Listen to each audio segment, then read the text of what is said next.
नेताजी सुभाष चंद्र बोस का कथन है, जीवन में प्रगति का आशय यह है कि शंका संदेह उठते रहें और उनके समाधान के प्रयास का क्रम चलता रहे। नमस्कार, मैं हूं मनोज कुमार मिश्र। आज की दैनंदिनी में आप सभी का स्वागत है समय बड़ा तूफान प्रबल, पर्वत झुक जाया करते हैं। अक्सर दुनिया के लोग समय में चक्कर खाया करते हैं, लेकिन कुछ ऐसे होते हैं इतिहास बनाया करते हैं। यह उसी वीर इतिहास पुरुष की अनुपम अमर कहानी है, जो रक्त कणों से लिखी गई, जिसकी जय हिंद निशानी है। ये पंक्तियां गोपाल प्रसाद व्यास जी की हैं। राजनीतिक कौशल, नेतृत्व क्षमता और अदम्य साहस की जब भी कहीं चर्चा होती है तो नेताजी का नाम अनायास ही मुख से निकल पड़ता है। एक ऐसा व्यक्तित्व जिनका पांव अपने लक्ष्य से कभी पीछे नहीं हटा।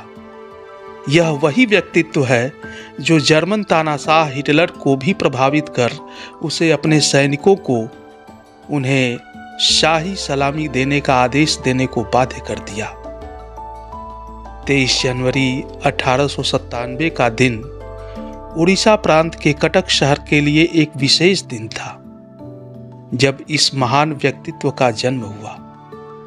पेशे से वकील पिता जानकीनाथ बोस के स्वप्न को साकार करने के लिए उन्होंने वर्ष 1920 में ICS भारतीय सिविल सर्विस की परीक्षा में चौथा स्थान प्राप्त किया। लेकिन इस देशभक्त को अंग्रेजों के अधीन काम करना कहाँ मंजूर था।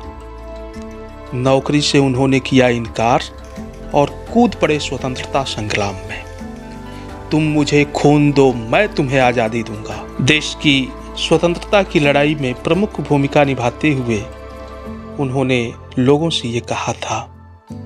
6 जुलाई 1944 को नेताजी ने रेडियो रंगून से गांधी जी को राष्ट्रपिता कहकर संबोधित करते हुए विजयी होने का आशीर्वाद मांगा। उनके द्वारा दिया गया जय हिंद का नारा देश का राष्ट्रीय नारा बन चुका है। 23 अगस्त 1945 को एक वायुयान दुर्घटना में उनके मृत्यु के समाचार पे देशवासियों को विश्वास ही नहीं हुआ। स्वतंत्रता संग्राम में नेताजी की भूमिका को देखते हुए जनवरी 1992 में उन्हें देश के सर्वोच्च सम्मान भारत रत्न से सम्मानित किया गया। भारत सरकार द्वारा नेताजी सुभाष चंद्र बोस की जयंती को 125वीं जयंती वर्ष से पराक्रम दिवस के रूप में मनाने का निर्णय लिया गया है। आज आपकी 126वीं जन्म जयंती पर हम आपको श्रद्धा सुमन अर्पित करते हुए बारंबार नमन करते हैं। जय हिंद।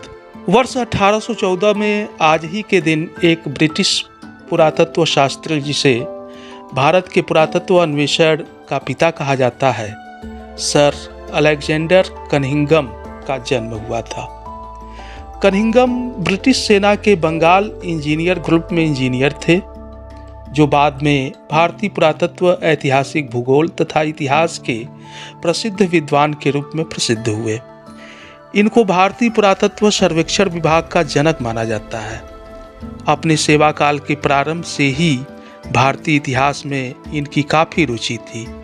पुरातत्व विभाग के उच्च पदों पर रहते हुए कनिंघम ने भारत के प्राचीन विस्मृत इतिहास के विषय में काफी जानकारी संसार के सामने रखी। प्राचीन स्थानों की खोज और अभिलेखों एवं सिक्कों के संग्रह द्वारा उन्होंने भारतीय अतीत के इतिहास की शोध के लिए मूल्यवान सामग्री जुटाई और विद्वानों के लिए इस दिशा में कार्य करने का मार्ग प्रशस्त किया।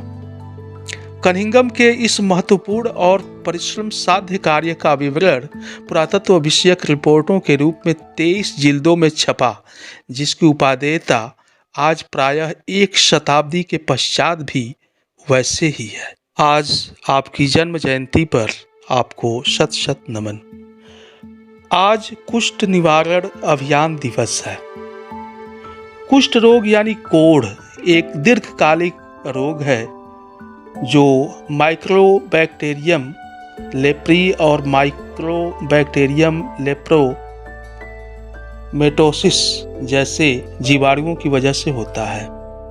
कुष्ठ रोग के रोगाणुओं की खोज 1873 में हेंसेन ने की, इसलिए कुष्ठ रोग को हेंसेन रोग भी कहा जाता है। विश्व भर में हर साल 30 जनवरी को अंतर्राष्ट्रीय कुष्ठ रोग निवारण दिवस के रूप में मनाया जाता है। राष्ट्रपिता महात्मा गांधी द्वारा कुष्ठ रोगियों को समाज की मुख्य धारा में जोड़ने के प्रयासों की वजह से ही हर वर्ष 30 जनवरी को गांधी जी की पुण्यतिथि पर यह दिवस मनाया जाता है। इसको मनाने का उद्देश्य लोगों में इस रोग के प्रति जागरूकता फैलाना है। आज का दिन आज़ादी के एक ऐसे दीवाने की याद दिलाता है जिसने 1857 विद्रोह से पहले ही विदेशी शासन के खिलाफ लड़ाई शुरू कर दी थी और इसके थम जाने के बाद भी इसे जारी रखा।